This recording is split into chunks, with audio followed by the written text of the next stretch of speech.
Oh, it's Emil Guillermo reading about food shortages. Here I am. I'm the answer, Emil. Come eat me.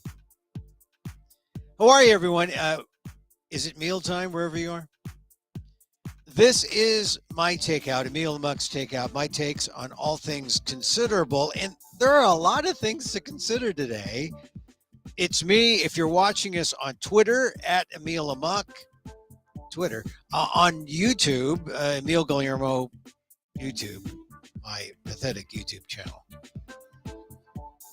No, but it's there. You can watch it live. You can even chat, I believe, there. But the chat function really works on Facebook. Facebook Watch, Facebook Live, Facebook or fb.com/emilguillermo.media. You can see me here in the Gong closet. Here, me and my sidekick Gong, very happy since the holidays. Just can't wipe that grin off its face. And it's dressed for the holidays in the lovely see-through barong. You can only get that if you're actually watching us. But if you're not, yeah, you can just listen. Listen to us. It's sort of like a radio show. And you say, oh, that guy's Filipino. I can tell. If you can't hear it, maybe you can smell that patisi sound. It's there. Hey, welcome to the program. This is where old talk show hosts go to talk about the news. This is the new, I was telling my friend, this is actually the new underground radio. It's not FM. It's sort of like, well, FM isn't even FM anymore. It's kind of not the Zoom box. It's sort of beyond the Zoom box. It's where you're going to hear stuff that you're not going to hear on the mainstream. That's what I call this, the micro talk show. I mean micro. The micro talk show of the AAPI and the AAXs, Asian American Pacific Islander. Oh, throw in the NH to it, the Native Hawaiians. Also the AAXs, the Asian American X for your ethnicity. And say you're neither of those distinctions. Maybe you're just all's the rest of us. The ALLs. You're welcome here too. We're talking about stuff that come up in life, right? And that someone's got to say there's that question, WDAAAT, which I ask. There, you see it on the whatever they call it, the key. They call it the key. WDAAAT. What does an Asian American think? Because no one asks us. They don't. And today we're going to talk about masks and we're going to talk about boosters because it really is the thing we need to talk about. It's the thing that concerns us. We're going to talk about masks. We're going to talk about boosters. We're going to talk about that judge. We're going to talk about whether you should mask. Does it make me look too Asian, Emil? Well, if it does, that might be an improvement. Does maybe, I don't know, should you get a booster? I mean, there are all sorts of questions out there. I think you should be masked. I think you should be boosted. There. Get it all out in front. But I'll read some things that will make you feel comfortable about making the right decision. Okay. But look, we're in a time of war. So that means one thing. That means there really is only one thing of importance, and that is, can we avoid World War III? I mean, right now we're kind of at World War II and 3/4. It's been creeping up incrementally. It was World War II and a half. It's now World War II and 3/4. I mean, the way it's going, it's not good. I mean, they're asking for humanitarian pathways to get out of Mariupol. The Russians aren't buying it. The Russians are, in the meantime, shelling, which is a euphemism for bombing. They're just bombing, right? Bombing Mariupol, bombing Ukraine. They're really focusing in on that Donbass region, which is that eastern part of Ukraine, Russia meet. They want that buffer. It's important. And they lost all the other places, the Russians.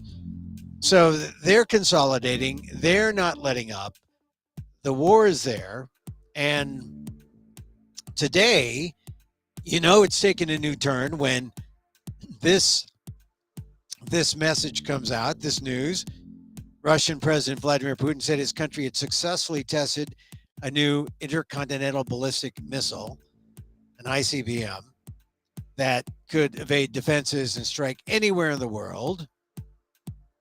He was on Russian television, Putin, saying that this missile, Sarmat ICBM, dubbed by NATO as Satan II, is a, quote, truly unique weapon that should, quote, provide food for thought to those who threaten our country.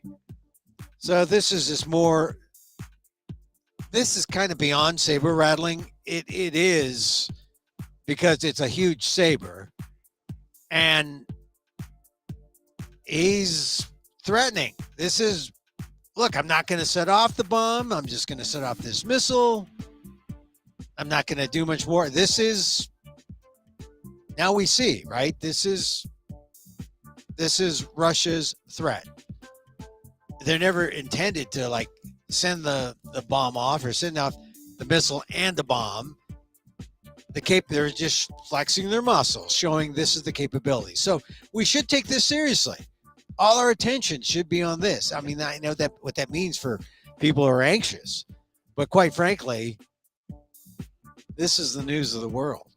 This is what's important. I mean, certainly in the news, down your block, your local, your locale, your state, your region, our nation, yes, all that important too, but our focus should be on this, because this could lead to World War III.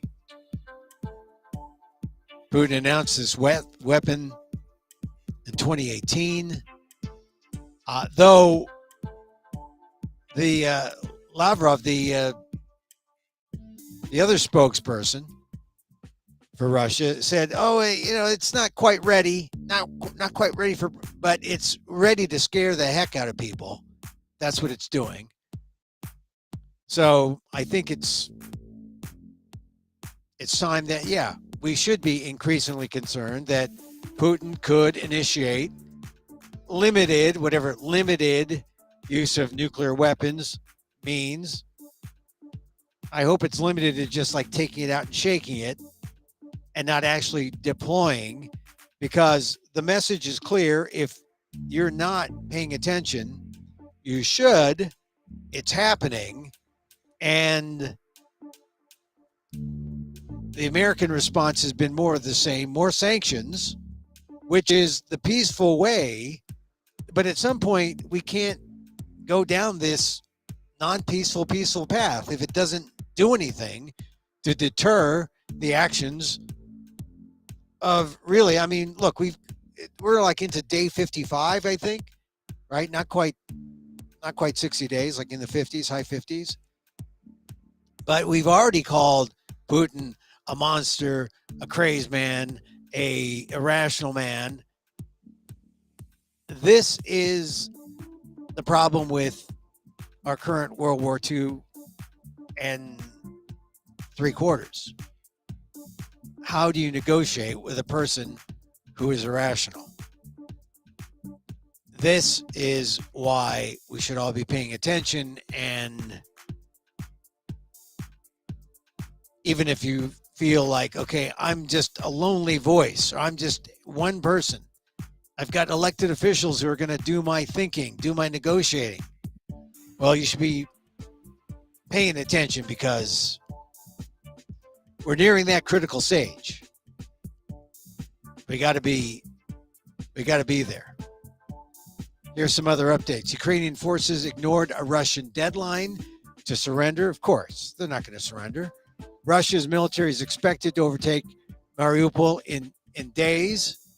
I just keep going back to images of Mariupol before the war, seeing parents holding up their babies and, people rallying, decrying the saber rattling of Putin. Then the saber rattling has only gotten worse. And we have 5 million people who have fled Ukraine since the start of the invasion in late February, according to the UN. It is not a good situation. We've got people saying, look, Ukrainian soldiers are going to die unless we need help.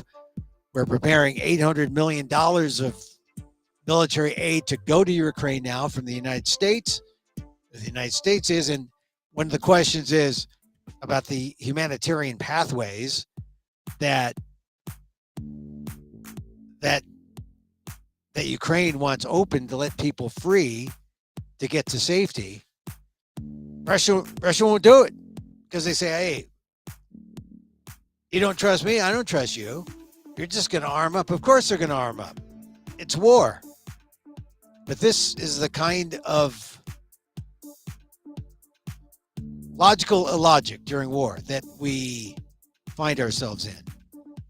It almost is,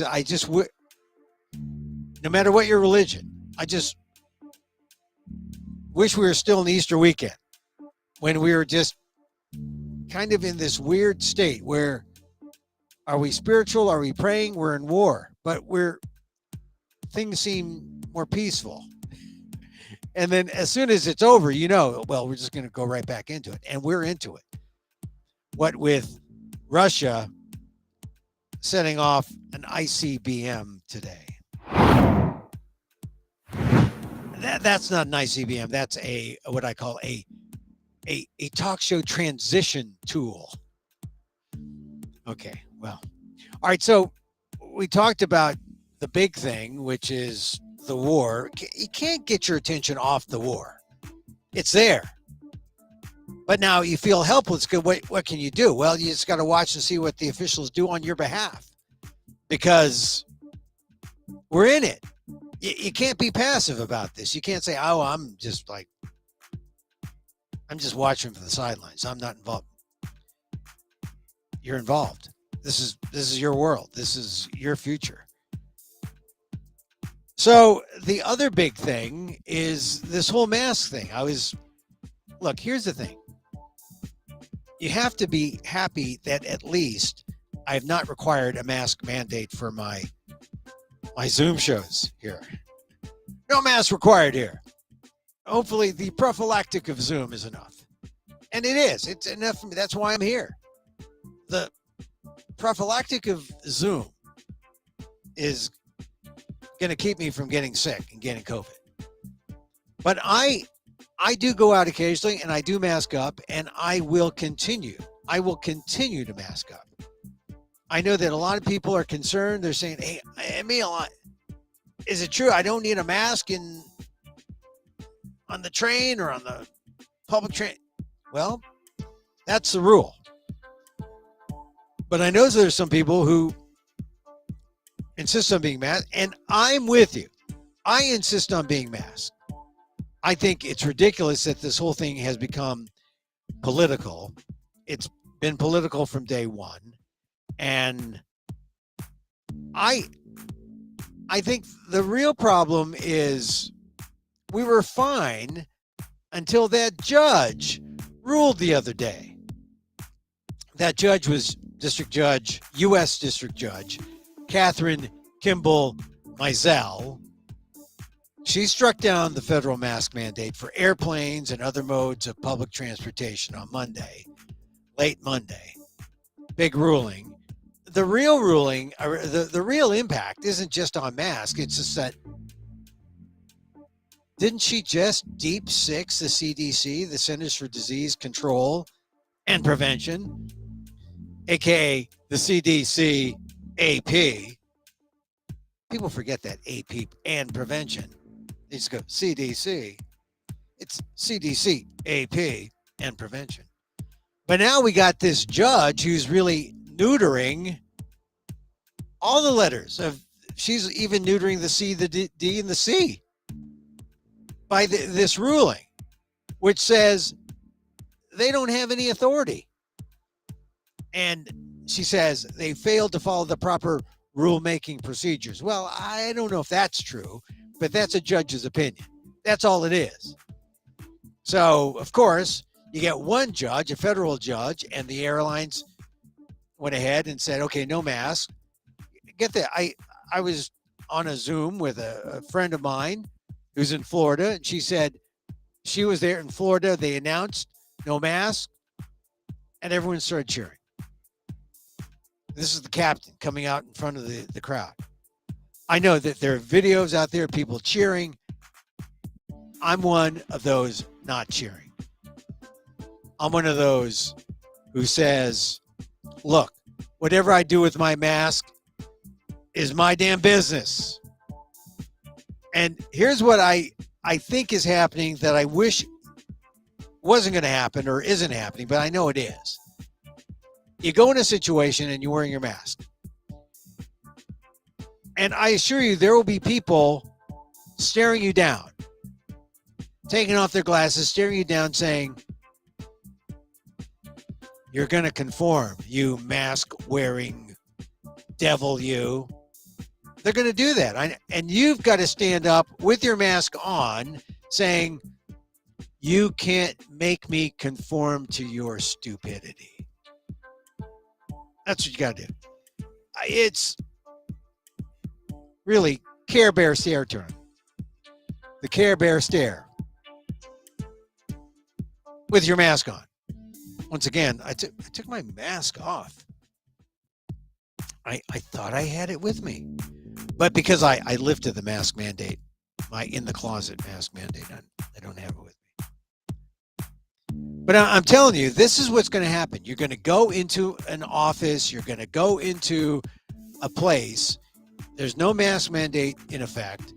And people are going to make you feel guilty for not conforming. They're going to make you feel guilty for being responsible. They're going to make you feel guilty for being a good human being, a responsible human being. Your job is to stand up to them and say, you are full of shit. That's what you say. Use my accent too. If you're Filipino, double points. I'm just saying, don't conform. Stand up for yourself.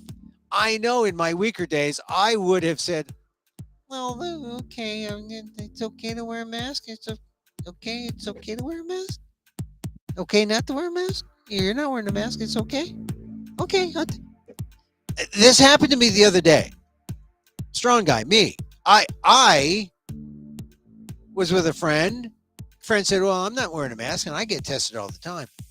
Okay, yeah, you get tested all the time, but people were in this space before and it's probably no longer as pristine as it was a couple hours ago when you were tested and masked and all that. Now you're not masked and now I'm in here. Should I get masked? I would like to wear a mask. Well, I don't know. It's up to you if you want to wear a mask or not. And they just you just want to say, okay, I'll take it off.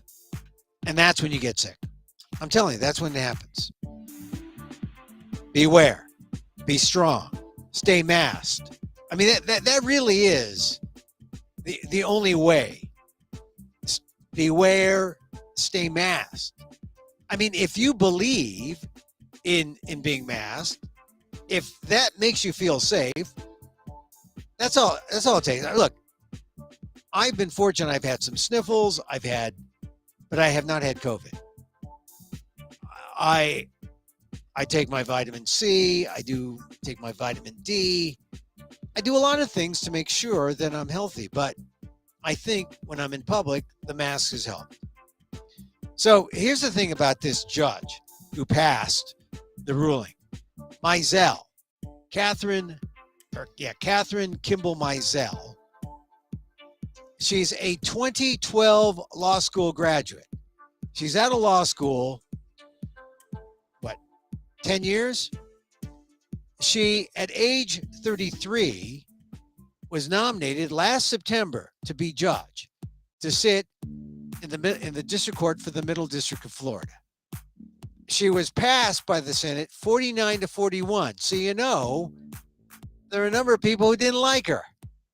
It wasn't close. I mean, it wasn't like, or rather, it was closer. I mean, 49-41. She's only a 2012 law school graduate. She worked in the Justice Department. She also worked as a clerk for Supreme Court Justice Clarence Thomas. That should tell you something. She went to the University of Florida Levin College of Law, her alma mater, right? Where she's also a teacher. And she belongs to the Conservative Federalist Society, which is really all you need to know about her. Originalist interpretation of the U.S. Constitution. Oh, they didn't have COVID. Okay, so we don't have COVID. So we don't have a law. I just think when you consider Mizell,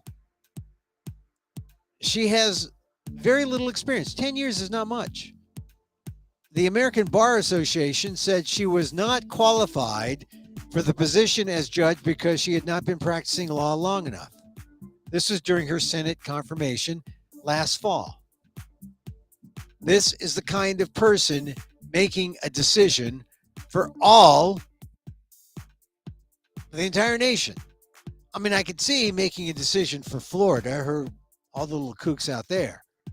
But for the entire nation, this is what happens when the law is politicized and when the Federalist Society lines up all the candidates and everyone says, okay, these are our guys. Let's just start rubber stamping these guys. Wrong. Now, you think she's bad on COVID. Wait till you see her on civil rights. She was opposed by the Leadership Council of Civil and Human Rights, opposed by the NAACP Legal Defense and Education Fund.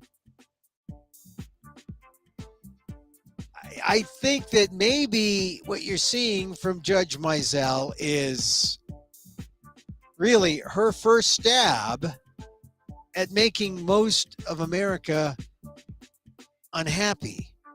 But not just unhappy and sick, because I believe that this is what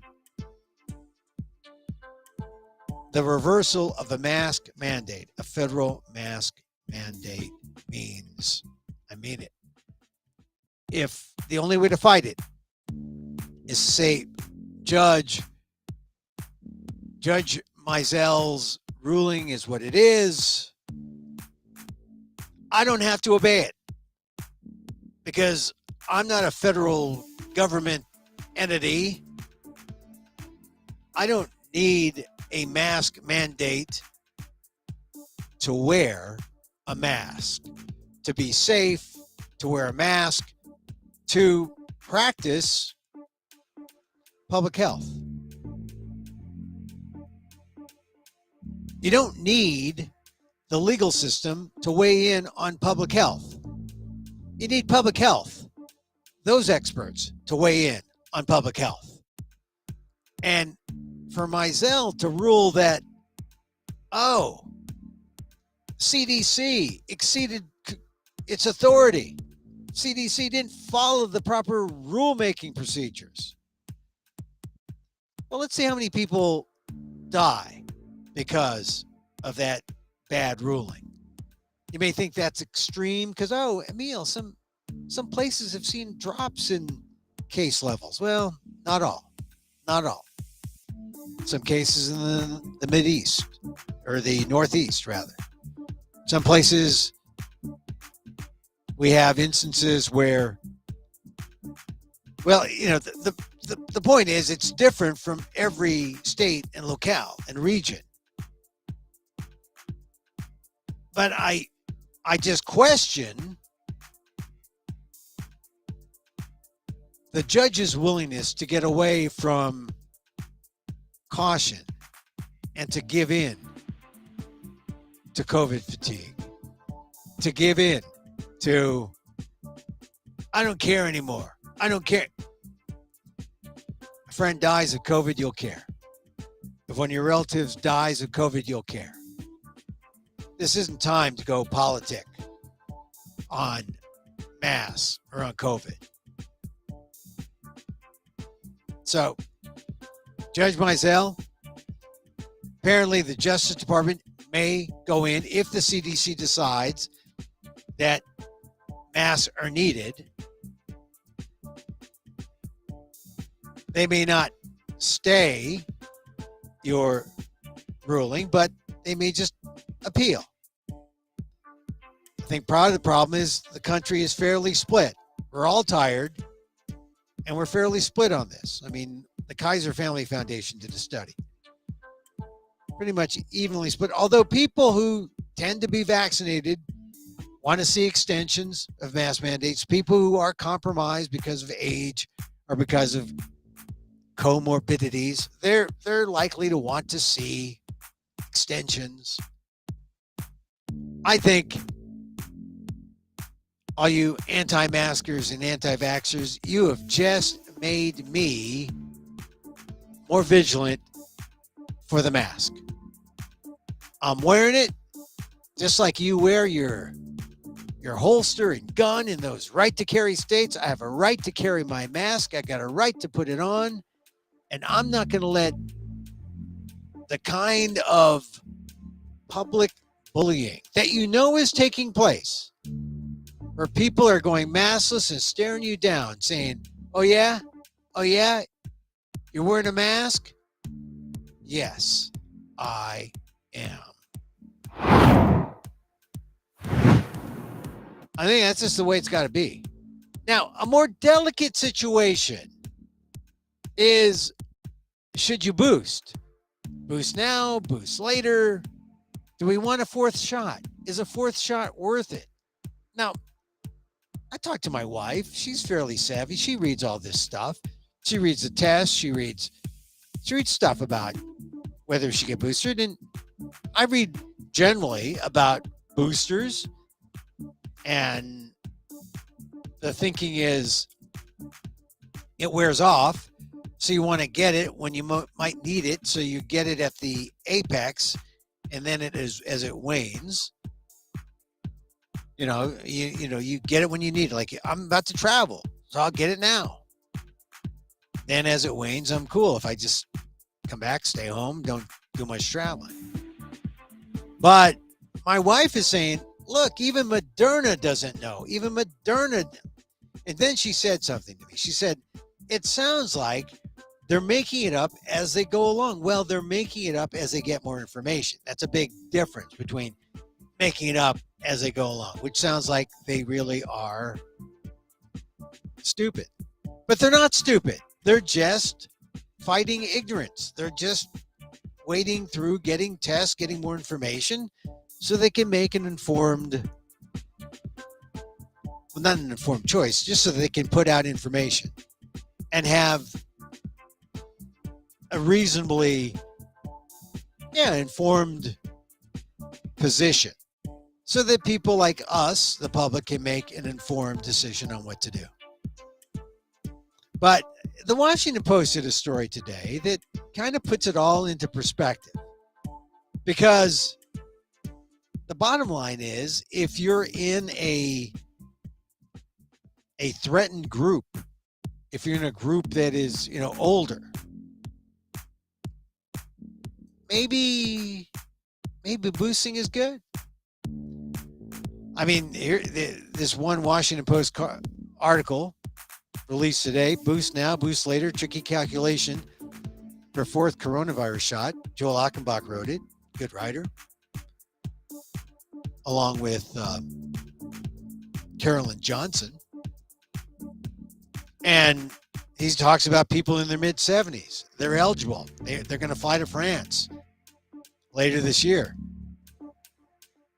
And it sounds like they're going to wait, because he says, our fear is if we get the booster now, it will have faded by then. We definitely believe in boosters. Give me any shot you can, says Rudy Weisinger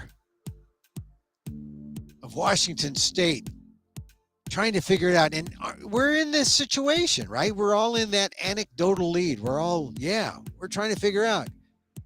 Most Americans aren't trying to time their next booster.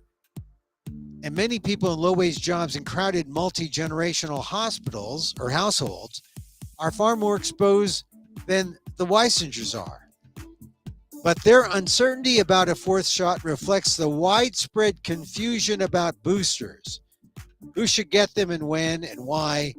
And that has dogged the government's vaccination campaign. And so it's kind of funny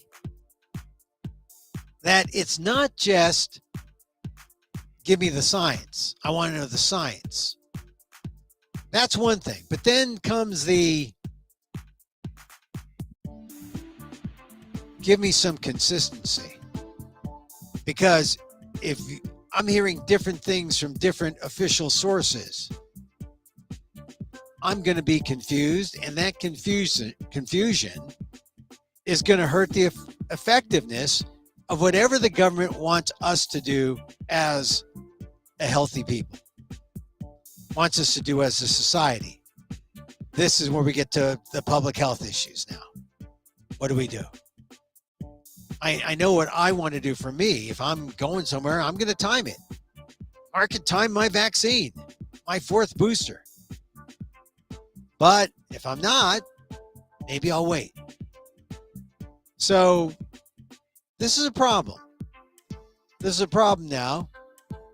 Going back to the story, public health officials who authorized a second booster shot last month for people 50 and older and immunocompromised people 12 and older have insisted it's a stopgap, and primarily keeping the most vulnerable people out of the hospital or cemetery. It's true. It'll keep you from dying. It may not keep you from being sick. A second booster appears to add to protection against severe illness in people 60 and older, but offers only a modest temporary shield against infection. And this is a real issue. Well, if it's only giving us a modest temporary shield, given all the things that we know and the vast number of things we don't know about vaccines, maybe I'll just sit this out. That would be reasonable. The bottom line for people is it depends on your risk tolerance. If you're able to take on more risks, then you say, well, maybe I'll get by without it. But maybe it's better to have it. Maybe it's better not to be risky in these COVID times. And here's one remarkable thing I will say, that people, they want to believe it's over. No, you may be over with it, but the virus isn't over with you. And that's a problem. Because if you think it's over, yeah, let's do everything. Let's go out there. It's not over with you.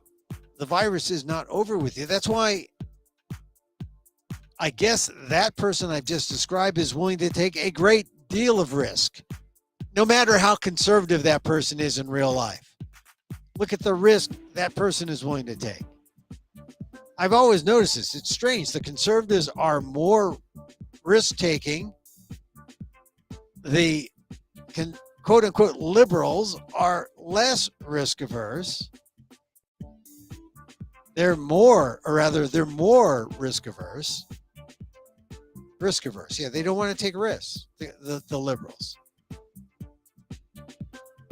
And this is where the tension is between public health and individual interests, because disease experts worry about epidemic waves that can overwhelm the healthcare system. And many people, they're fine. They're fine with getting sick, but not getting sick, not with dying. So they're saying, okay, I'm willing to just get it if it's going to keep me from dying. But if I think I'm all right, if I think I'm living in an area where the positivity rate is relatively low, then I'll take more risk. Everyone's going to be different. And that's the problem when it's a do-it-yourself public health system in America. It shouldn't be. Here's the other thing. And you may want to rush out to get a 4th shot, but some haven't even gotten a 3rd or a 2nd or a 1st. Here's the thing about science. there's evidence that a third shot can save lives and protect people, but more than 90 million people have not bothered to get their first booster. That's like a third of the entire country. Now, booster uptake, according to the Post, has been higher among white people than in communities of color, and I don't know why. If you're in a community of color, get your other boosters. We don't have to talk about a fourth booster. Just get the third. Medical advisors to the federal government have debated the necessity and ethics of a fourth shot, given that there are higher public health priorities, including reaching unvaccinated communities and ensuring wider global access to vaccines. And that's a concern. Why should you get a fourth? Isn't that a little greedy? Well, people have opportunities to choose. I don't think it's greedy if some people say, hey, I don't want a shot. You can have mine with my blessing. I don't see any problem with that. But some people want to raise that ethical issue because if you get a fourth shot, some people haven't even gotten first or second or thirds. So here's the thing. The Post article says agencies did not clearly recommend that booster for everyone who is eligible, and federal officials' advice varies.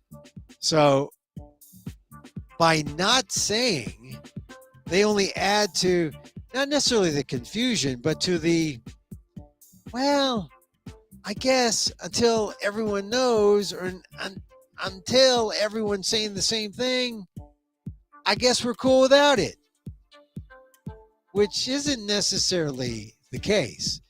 Now, here's what all the different people say. Rochelle Walensky, director of the CDC, AP, said people 65 and older and those 50 and older with underlying conditions are most likely to benefit.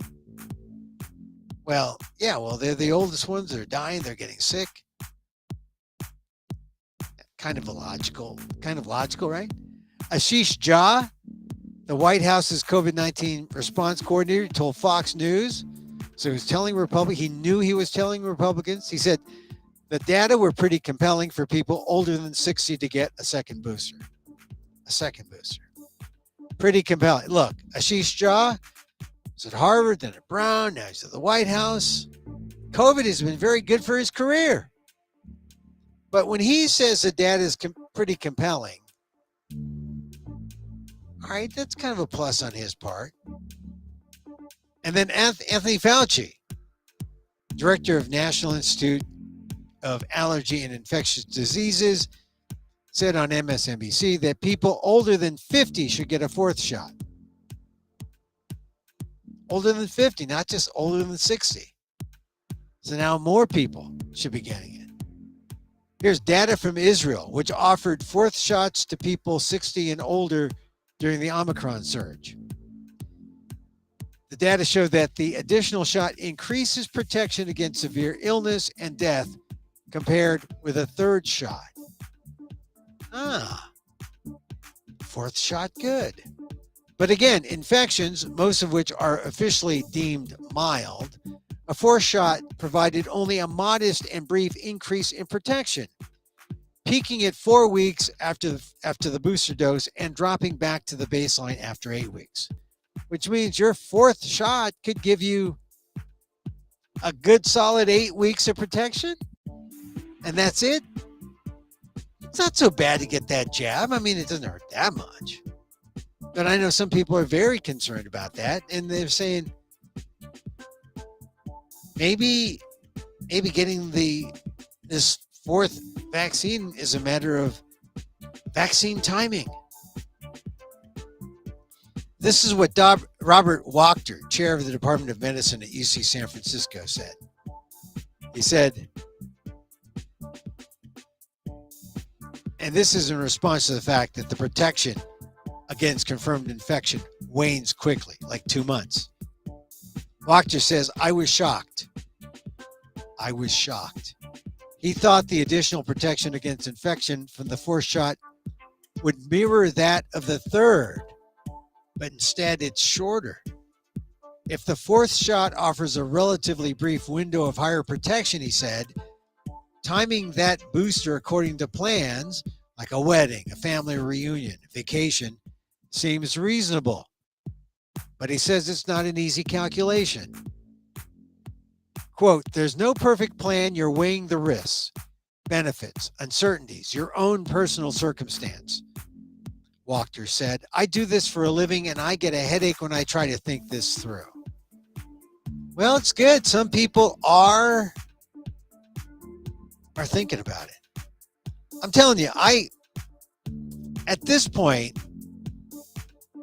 my wife and I disagree. She says, nah, we don't need it yet. Or we don't have the information yet. I don't want, if something's going to happen, like if I'm going to leave or take an airplane or do something, I'm going to take it. The fourth shot. At what point will we say the vaccine isn't working well enough? Asked H. Cody Meisner, a pediatric infectious disease specialist at Tufts. CDC official Amanda Cohn said, what is enough? What is our expectation? Given that our effectiveness against hospitalization in immunocompetent individuals is over 80%, and that's in older adults and persons with chronic medical conditions, I think we may have to accept that level of protection and then use other alternative ways to protect individuals with therapeutics and other measures. Other measures. Does she mean masks? Does she mean masks? See, I think we're back to masks. Masks are the way. It's sort of like wearing underwear now, folks. I mean, you got to wear it. You know, you don't want to be exposed. You know, get your N95. Be considerate. And here is the thing about masks. When you wear a mask, you are considerate not just for your sake, to protect yourself from them. It's really more like you're protecting them from you. And isn't that just sounds better? Look, I don't want you to die because I didn't wear a mask. I would never forgive myself for not punching you in the first place or like kicking you in the shins or doing something. No. I'm going to wear my mask to protect you. That's how much I love and respect you and your right to life and my right to be masked. I'm telling you, be strong, be masked. A lot of people out there are going to make you want to conform. Don't conform. Don't. I mean, figure out what your risk tolerance is. Would you bet $1,000 that the San Francisco Giants, after losing 2 to the Mets yesterday, are going to win the World Series? I don't know. I don't think 1,000? I might bet like $10. Oh, well, you're not much of a risk taker. But if you're a risk taker, then you do everything, right? What kind of a risk taker are you? If you're a risk taker, the world is your oyster, maskless. If you're not a risk taker, see you with a mask. So I hope that article is in the Washington Post today. That's Joel Achenbach's article on on boosters. There are all sorts of articles on masks. Washington Post, New York Times. But I hope that whatever you do, stand your ground and mind your own business, because it is a personal decision. This is a choice decision, just like Well, abortion. My mask has a right to live in my face if I want it. A mask to right to a right to mask life. Let's see. We're gonna have to fix that phrase. I'm masking. And look, consider this. It will make you look very Asian. Very good. Very Asian. Very Asian.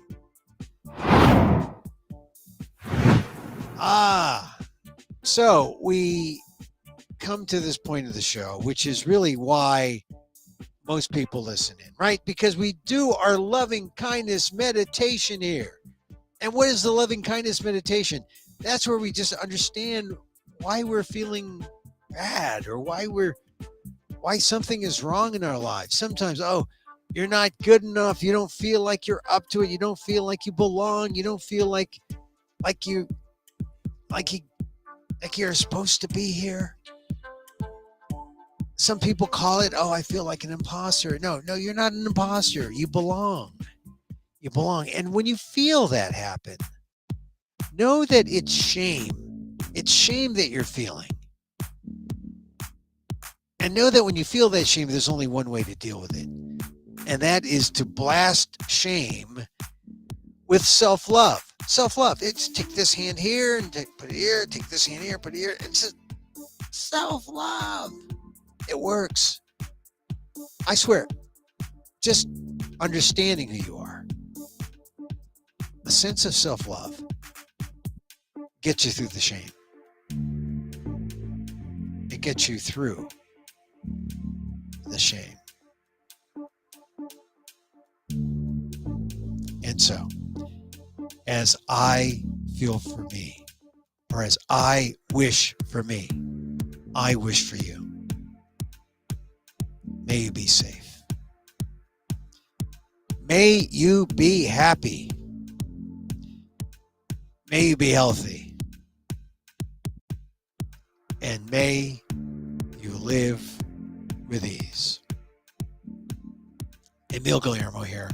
Hey, thanks for joining us here on episode 291. Share the link if you're on Facebook or YouTube. Like, thumb, follow the algorithm. Share us on Twitter. Do something to share this with others. This is the Micro Talk Show of the AAPI and the AAXs. I'll be back again tomorrow. I'm Emil Guillermo. Check me out on the ALDEF blog, aaldef.org/blog. Check me out on Twitter at Emil Amok, EMILAMOK, or on my website. I'll put this up on my website, amok.com. Thank you. Thank you for being here. Till next time, mahal.